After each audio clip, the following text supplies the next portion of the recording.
Hello, everyone. I'm David Bodorf, Executive Director of the Association of Indiana Counties, and thank you for joining us today for another one of our episodes on AIC's Conversations with Policymakers. And we have a great panel set up today to talk a little bit more about an article that was in our most recent magazine regarding mental health and mobile crisis response teams. I'm so excited that we have an organization here in Indiana that is really leading the effort, and it's in a smaller rural community. But it's really focused and prioritized by the Community Mental Health Center, 4C Health. And they have a very robust program where they're offering this service in multiple counties. So with us today on the panel is Dr. Carrie Cadwell from 4C Mental Health, former Fulton County Sheriff Chris Sailors, and Brandy Christensen and CEO of Mental Health America. Thank you, and please give a few comments introducing yourselves. Well, really appreciate being here today, David. Carrie Cadwell, I'm the CEO and president of 4C Health. We are a community mental health center serving North Central Indiana, and we also have inpatient psychiatric services and really several other crisis services, what we're really here to talk about today. So, Brandy? Yes, thank you. Thank you for having me here today. My name is Brandy Christensen. I'm the president and CEO of Mental Health America, Wabash Valley Region, an affiliate of the MHA parent group. And we serve 11 counties in North Central Indiana, including several that overlap with Dr. Cadwell's containment area. And we offer a continuum of non-clinical care, including our crisis center, which is, I believe, what we're here to talk about today. So, thanks. I'm Chris Sailors, former sheriff of Fulton County, recently retired at the end of the year. I currently work as a project executive for Elvadas Architecture, doing jail design and so forth.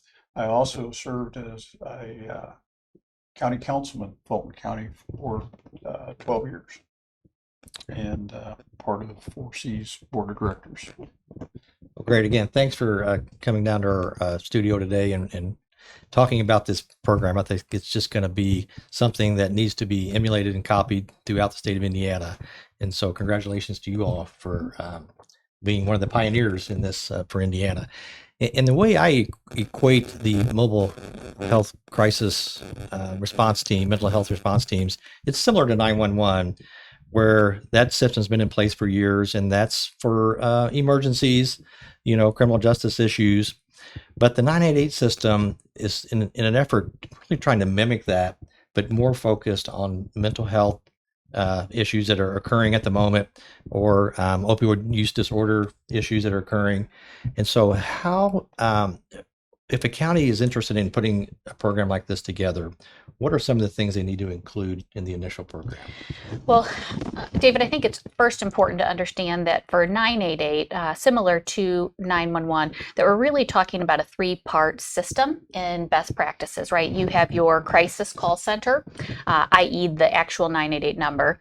Then you have people to respond. So not only people to call, but people to respond. And that is really your first responder groups, right? So whether it's law enforcement in the case of the 911 system, paramedics. In the 988 system, we're really talking about mobile crisis teams. And then separately, there is a place to go. So not all crises that are happening in mental health and substance use can be resolved on the phone or by deployment to where the individual is. And oftentimes there might need to be a place to go to. And that is that third component, which are the crisis stabilization units or crisis receiving units. It really, these crisis call centers, if I come back full circle, have really been around for a very long time. This isn't new, but the idea of moving towards a unified system is probably one of the most transformative things I've seen in the course of my career, not just in community mental health centers. And I don't know, Brandy, if you might add a little bit about the, what crisis call centers do and then the importance of them in this response. And I think it's great to mention crisis call centers started coming into being in the 1970s when it was realized that people needed someone to call in that cloak of anonymity. And so our crisis call center has been, our doors have been open since 1972, I believe. We turned 51 this year. And so the idea is that anyone can access someone to talk to 24/7, regardless of where they're at and what their needs are. And if they're experiencing a mental health crisis or if they are experiencing suicidal ideation, they can speak to a trained crisis counselor.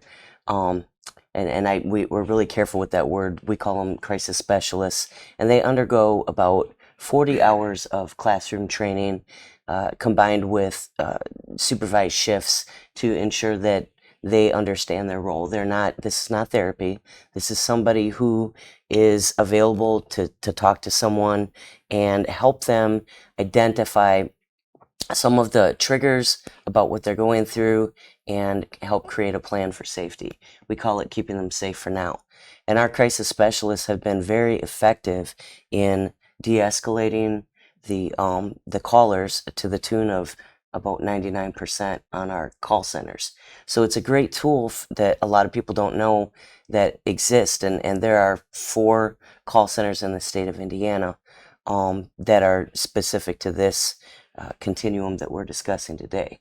So the only thing that's different really is just tidying it up and becoming more unified and having a better direction both at a federal level and at a state level to make sure that we're being very compliant and that we are having the quality assurance piece that is very important for a unified system, and making sure that we're all delivering the same level of care in the same way. So it doesn't matter which call center you may call, you're going to get a good quality conversation with someone who you do not know, but who cares about you and is in the in a unified effort of making sure that you don't end up escalating beyond what is necessary for that situation. So most calls are not going to require an out call. Yeah. And that's what's great about the 988 number. Again, it's easy to remember, like 911. Doesn't matter where you're in the state, you just dial that number and you're going to get into talk to somebody, one of these crisis teams. So I'm really interested in how law enforcement participates in this, because again, if it's an emergency criminal justice issue, people call 911, and sometimes it's really the deputy sheriffs are responding to a mental health situation and not necessarily something where a crime's been committed yet. So, Chris, how does law enforcement lead into these response teams? Well, the 988 system is another tool in the toolbox, if you will, David. And like you mentioned, anytime an incident occurs, 911 gets called, we go. And once we get to a situation, then it's to determine what's going on. With the crisis teams coming out to the scene, it helps because you've got trained personnel. Even though the deputies are somewhat trained, you've got somebody that specializes in that area to deal with those situations. And it takes a lot of guesswork for the deputies out of play there. And then through the process, if we determine an emergency detention order or evaluations needed, those folks a lot of times are on scene to help make that determination. Sometimes they have to go to the local hospital, get medically cleared or evaluated. That's part of the process.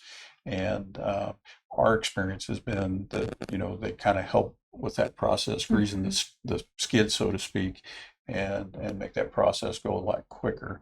Where before you may tie up a deputy for a day, depending on the process. So it's definitely sped things up, and it takes kind of some of the workload, if you will, off the shoulders of the deputies, where they can go do other things while those teams are there assessing that. So. And if I can add, David, the way that this works for 4C Health, so we are quickly approaching 4,000 mobile deployments. So we started our teams in 2020. Actually, tomorrow, our mobile teams turn 3 years old. Okay, so this has been a labor of love over about 3 years to have these mobile teams. They're currently in Cass, Miami, Pulaski, Fulton County, Howard County, White County, and Tipton County. And while this might evolve in the future as it relates to these call centers, today we have a phone number that if 911 dispatch in some cases or local law enforcement who might be called out, if they go onto the scene and they determine there may be a mental health or substance use component, they have a phone number that they call, and our teams are on call 24/7, 365.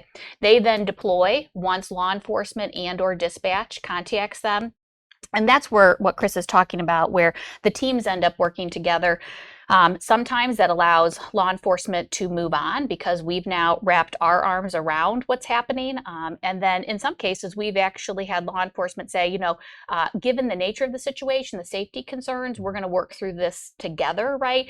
And in either case, I think what Chris is mentioning about, having that additional layer of support, because once our teams get to the scene, they've got at their disposal a couple different avenues. One, we have physicians and nurse practitioners on call also, right? 24/7, 365. So they can call and they can make a determination. Can this person be safely stabilized at home? Do we need to take them on to a crisis stabilization unit? And or do they need inpatient care? And what we have found to date with all of our deployments is really about 65% of the individuals that we deploy for, they can be stabilized at home. So that's huge because they're going back to daily life. People are moving on. We're getting them into care faster. And then a percentage go on to the crisis stabilization unit.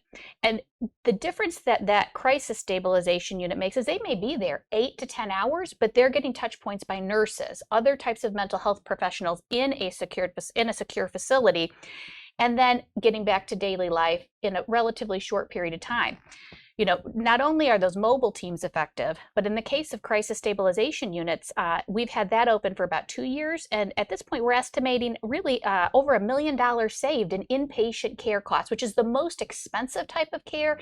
And really, oftentimes the thing that a patient really is not looking to go into an inpatient hospital stay if they can avoid it, right? So it is unbelievably impactful change at local levels. Yeah, that's fantastic, and what a great program. And for our members, one of the biggest concerns they always have are people with mental health issues ending up in the jail, and they never get to a stabilization unit. Sometimes that antagonizes the individual, and they're just not going to get good treatment in the jail.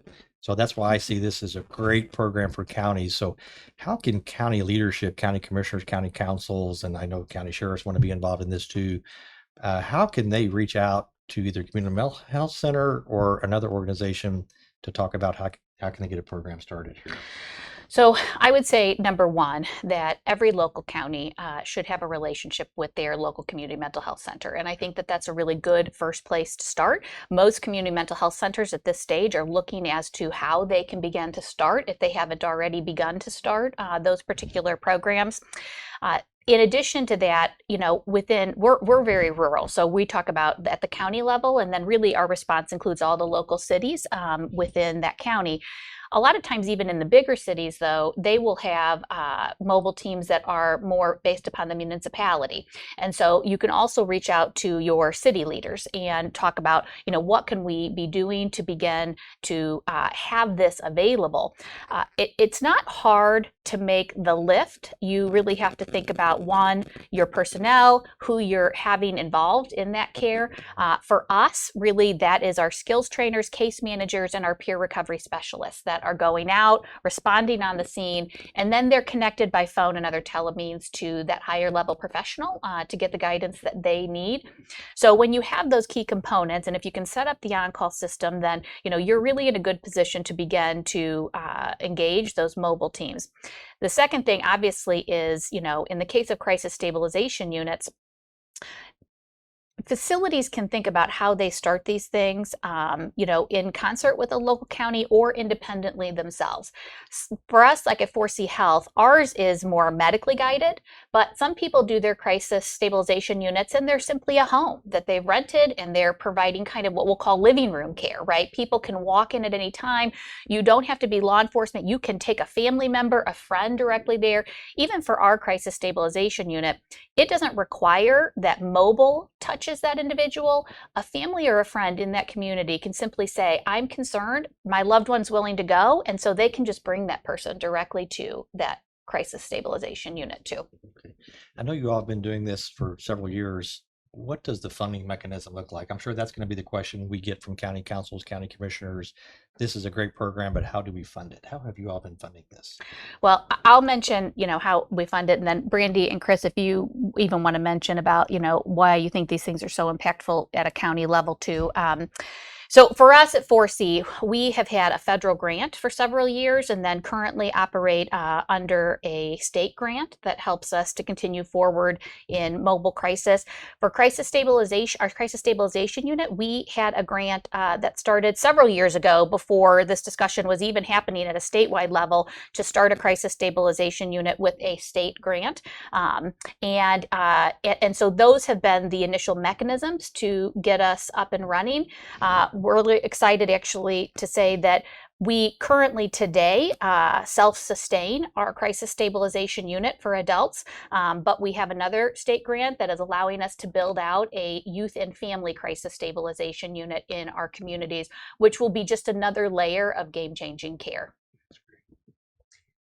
I'll just say, first of all, I'd love to thank the City of West Lafayette and the United Way of Greater Lafayette, because for so many years that was our funding mechanism, along with private donations from our local donor pool. But more recently, in 2018, I believe, and moving forward, we've been eligible and received grants from the state and from SAMHSA. So the funding is largely grant dependent. We obviously would love to see something more long-term sustainable, like a surcharge on a cell phone, plan or something like that. But that's how we've been funded in the past couple of years. I guess to kind of follow up with that, having been on the county council, we fund through the formula by the state for your local mental health. But one of the things as sheriff, we have seen this in the jail for quite some time, and to one of your previous questions, David, was survey is about 70% of the folks that are in a county jail suffer from some mental health, and unfortunately, that is too many times the case where the sheriff has to deal with those folks because of, or the jail, because of a criminal charge or something on the landline. I believe it was last fall, the state, I was encouraged and attended, had a summit on mental health where Justice Goff, Supreme Court Justice, is kind of spearheading this, and a lot of county officials were there. And but the problem needs to be, and it's not just here in Indiana as well, it's nationwide, but there has to be funding from the state. That's going to be the big push to make a lot of these programs work. And I think from being at that summit, Indiana has kind of taken the forefront to that. And I guess message to local leadership, commissioners, council, whatever, is attend these meetings. Judges, sheriffs, prosecutors, attend these meetings and talk to your legislators, because it's like anything, you have to lobby for this to get that money set aside for these programs. Well, great advice, and thank all of you for coming down. I mean, I am really excited about these programs and the effort that Indiana is doing at the state level, and then locals are doing as well. As you mentioned earlier, I think this is a game changer, and we're starting to put resources in the areas where they're going to be most effective in these response teams. And again, as I mentioned earlier, keeping people with mental health issues out of the jail is a priority for us. And so really appreciate your coming down, appreciate your all's leadership. And we will provide information on how to contact our panelists if you have any questions or want to talk to them more in detail about the funding. But thank you for watching the program today. Looking forward to seeing this program emulated, copied throughout the state. Thanks, everyone. Look forward to seeing you soon.